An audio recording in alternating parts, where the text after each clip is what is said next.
শুরুতেই বললাম যে সবারই ছোটোর থেকে চেষ্টা থাকে যে ইন্ডিয়া টিমে খেলার জন্য অ্যাজ এ ক্রিকেটার সবারই থাকে।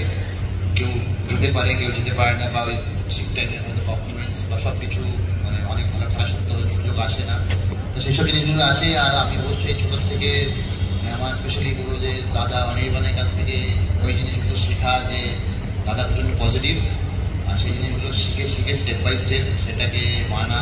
আর অবশ্যই হ্যাঁ, মানে আমি যখন ইন্ডিয়া টিম খেলতেও পারতাম না, তখন হয়তো আমার বাড়ির দেওয়ালে বা ফ্রিজে হয়তো লেখা থাকতো যে ইন্ডিয়ান ক্রিকেট টিম, যেটা আমাকে অ্যাট্রাক্ট করতো অলওয়েজ। সকালবেলা ওটা দেখতে পারতাম, যেটাকে হয়তো অনেকে করে অনেকে করে না, না করে থেকে স্টার্ট করে দাও ভিশন বোর্ড টাইপের। তা আমি সেটা মানি। তার মধ্যে তো অনেক কিছু হয়তো অ্যাচিভ করতে পেরেছি, কিছু হয়তো হয়নি, আর কিছু হয়তো বাকি আছে, সেটা হয়তো স্টেপ বাই স্টেপ দেখা যাবে। আমি মোটামুটি লাস্ট 2 বছর 3 বছর হয়েছে actively I am advocating manifestation, vision board, gratitude journaling, and it works wonders. And আমাদের কাছে লাইভ এখন এক্সাম্পল রয়েছেন ঋদ্ধিমান সাহা, যিনি নিজেও ম্যানিফেস্টেশন প্র্যাকটিস করেন। আপনি রিসেন্টলি সোশ্যাল মিডিয়া জয়েন করেছেন, আছি অনেক দিন ধরে অ্যাক্টিভ, বাট অ্যাক্টিভ নয়। তো এখন আপনি সোশ্যাল মিডিয়াতে যদি ম্যানিফেস্টেশন নিয়ে সার্চ করেন, আপনি দেখবেন পর পর শুধু এই জিনিসটাই রয়েছে। Thank you so much. এবার একটা খুব স্পেশাল সারপ্রাইজ আছে আপনার জন্য। তো আপনি you take a seat, and madam, sir, আপনারা সকলে eyes on the screen, and I am sure you will love this. উনি স্পোর্টসম্যান হিসেবে যতটা অনবদ্য, উনি কি বাড়ির প্রতিও সেই রকম কন্ট্রিবিউশন দিতে পেরেছেন? আমি রিদ্ধির সাথে 18 বছরে আমাদের জানা, 14 বছরের বিয়ে, 4 বছরের তার আগে আলাপ। তো 18 বছর জার্নিতে আমি ওকে একদম ধরো কেকেআর ফার্স্ট ইয়ার টু ইন্ডিয়ার ডেবিউ করা সবই দেখেছি। তবে 14 বছরের বিবাহিত জীবনে কতটা 14 বছর কভার করেছে আমি জানি না। তবে খুবই হাম্বল, খুবই ইন্ট্রোভার্ট, মানে আমাদের মধ্যে ঝগড়া হলে আমি ডমিনেন্ট। আর এতদিনের মধ্যে কিন্তু ওর যেটা সবচেয়ে গুণ, যেটা সবাই জানে না, ওর মধ্যে কিন্তু কোনো ব্যাড মাউথিং নেই। মানে এত সফট স্পোকেন ছেলেদের মধ্যে এটা একটা কোয়ালিটি কিন্তু। আর যেখানে অপোজিশন রেগে যায় সেখানে চুপ করে থাকা, এটা একটা ট্যালেন্ট। আচ্ছা, আর ওয়ার্ক লাইফ ব্যালেন্স নিয়ে যদি একটু বলেন, ঋদ্ধিমান স্যারের ওয়ার্ক লাইফ ব্যালেন্স। ওয়ার্ক বলতে তো মানে ও একটা জিনিসেই ফোকাস করেছে, সেটাতে ফোকাস এতটাই বেশি, তো আমি ওকে অতটা ইন্টারফেয়ার করে এনে বাড়ির কাজ, তো টুকটাক বাড়ির কাজ জমা রেখে দিই, যেগুলো একদমই আমি পারি না সেগুলো এসে আগেতেই যখন ইন্ডিয়া খেলতো তখন এসে করে দিয়ে যেত। এখন অনেকটা অ্যাভেলেবল টাইম পাওয়া গেছে, সেগুলো এখন ওর বাড়ির কাজটা একটু বেশি বেড়ে গেছে। জানি না বাড়িতে আর কতদিন থাকতে চাইবে, এত ওয়ার্ক প্রেশার বেড়ে গেছে তাই জন্যে। কিন্তু ধরো আমার 2টো বাচ্চা ডেলিভারি, সেই সময় সেই দিন দুদিনই হয়তো অ্যাভেলেবল ছিল। মেয়ে হয়েছে সেই দিনই সিএসকে এর সাথে ফাইনাল ছিল, তো মেয়েকে দেখে চলে গেছিল। তারপরে আমি একা ডিসচার্জ, সেকেন্ড বেবি হওয়ার সময় রঞ্জি ফাইনাল ছিল, সেই সময়তেও এসে বেবি দেখে চলে গেছে। তো আমি সেই সময়টা ঝগড়া করেছিলাম যে তুমি অ্যাটলিস্ট আমাকে ডিসচার্জ করে যাও, কারণ 2020 ছিল আর কোভিড জাস্ট স্টার্টেড। তো সেই সময় একটুখানি আমার ওর সঙ্গে মতের মিল হয়নি, বলেছিলাম রঞ্জি ট্রফি ফাইনালটা খেলো না, আমি একটা টাইমই বলেছিলাম। কিন্তু যাই হোক, ও সেটা আমাকে না জানিয়েই চলে গেছে, আমি জানতামও না চলে গেছে, জানি আমি আটকাবো, কিন্তু ওইভাবেই ও ব্যালেন্স করে এসেছে। মানে I have to be cook, I have to be great mother, সব কিছুই আর কি, কিন্তু ও সব কিছু ছেড়ে দিয়েছে, মানে আমাকে কোনোদিনই কোয়ারি করেনি কিছু। এটা একটা ওর গুণ বলতে পারে।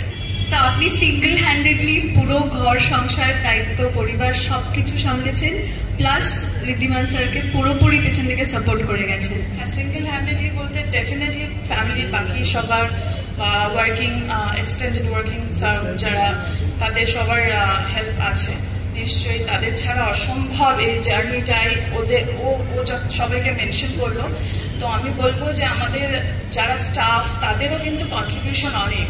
সেই স্টাফ ফ্যামিলিকে ভুলে গেলে, আমাদের ফ্যামিলি, এক্সটেন্ডেড ফ্যামিলি সবাইকে ভুলে গেলে সত্যি এটা পসিবল হতো না। That is wonderful. Any special message you would like to give for the new coming cricketers and their wives? কি করে এটা ব্যালেন্স করতে হয়, হ্যান্ডেল করতে হয়? ভুলে যেতে হবে, বিয়ে করে ভুলে যেতে হবে যে ইউ হ্যাভ সামওয়ান।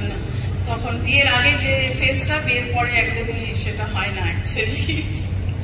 তবে হেলদি হবে relationship.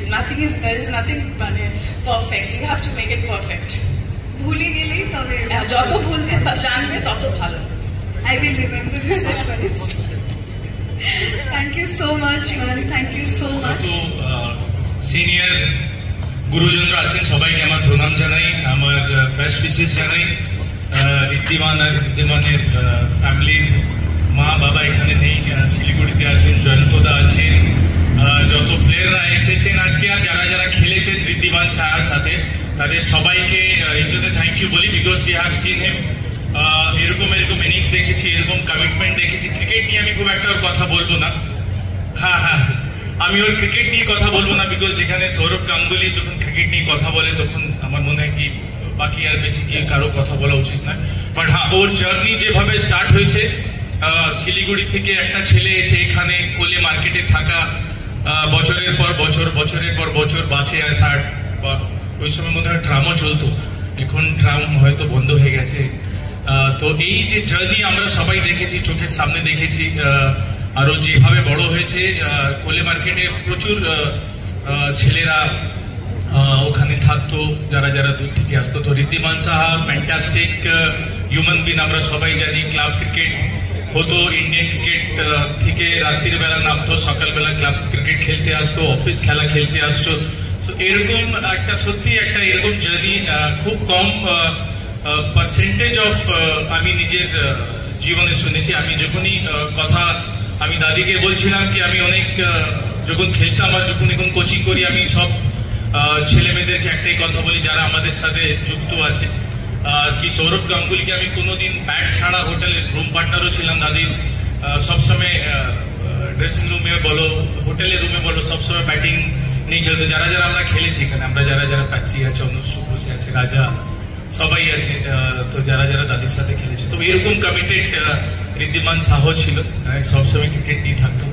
So thank you so much Wriddhiman, thank you so much Rumi. তোমার বিষয়ে অনেক বছর ধরে শুনে আসছি, তোমাকে পার্সোনালি খুব ভালোভাবে চিনি। You are an outstanding woman, এটা আমরা সবাই জানি। উইথ ইউর ফ্যামিলি, তোমার মা বাবা, ওর মা বাবা, একটা সাকসেসফুল ছেলে বা মেয়ে যারাই সাকসেসফুল হয় তার পেছনে তার family is very important. Family ছাড়া কিচ্ছু হয় না, ভালো ফ্রেন্ড সার্কেল ছাড়া কিচ্ছু হয় না, ভালো গাইডেন্স ছাড়া কিচ্ছু হয় না।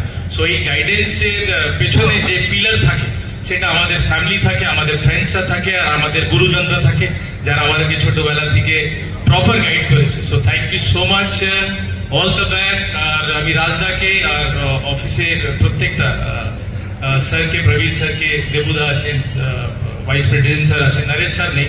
সো আমি Rajda, thank you so much এরকম একটা অনুষ্ঠান অর্গানাইজ করার জন্য। আর বিকজ অবভিয়াসলি যে যেখান থেকে ক্রিকেট খেলে ওখানে যদিও ছাড়তে পারে, রিটায়ারমেন্ট নিতে পারে, এর থেকে ভালো আর কিছু হতে পারে না। ঋদ্ধিমান সাহা আমরা চেয়েছিলাম এই বছর, যেটা ও বললো কি ইডেন গার্ডেনে ও চাইনি, বাট ইট হ্যাপেন, বিকজ আমরা কোয়ালিফাই করলে হয়তো বাইরে গিয়ে হতো, বাট ভগবান যেটা চায় সেটাই হয়। So thank you so much এরকম একটা সুন্দর অর্গানাইজ করার জন্য। লাস্ট ইয়ার আমরা মনোজকে এইভাবে ফেলিসিটেট করেছিলাম, সেটাও খুব সুন্দরভাবে সিবি অর্গানাইজ করেছিল।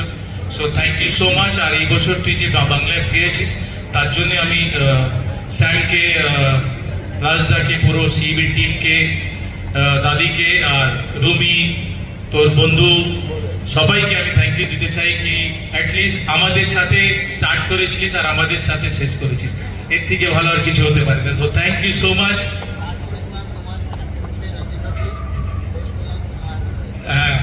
স্টার্ট করেছিল একটা আমার ক্যাপ্টেন্সিপে, আর ছেড়েছে আমার কোচিং এ। সো দাদি যেটা বললো ইউ আর স্টিল 40, দীপও সেটা বলে, thanks to Deep also, because ও দুদিনের জন্য কলকাতা এসেছে আর এখানে এসে এই প্রোগ্রামে থাকার জন্য thank you so much Deep. ওর সাথে অনেক বছর পর আমাদের দেখা হলো, লাস্ট ইয়ার ও রঞ্জি ট্রফি ম্যাচ দেখতে এসেছিল। So thank you so much, সবাই ভালো থাকবে।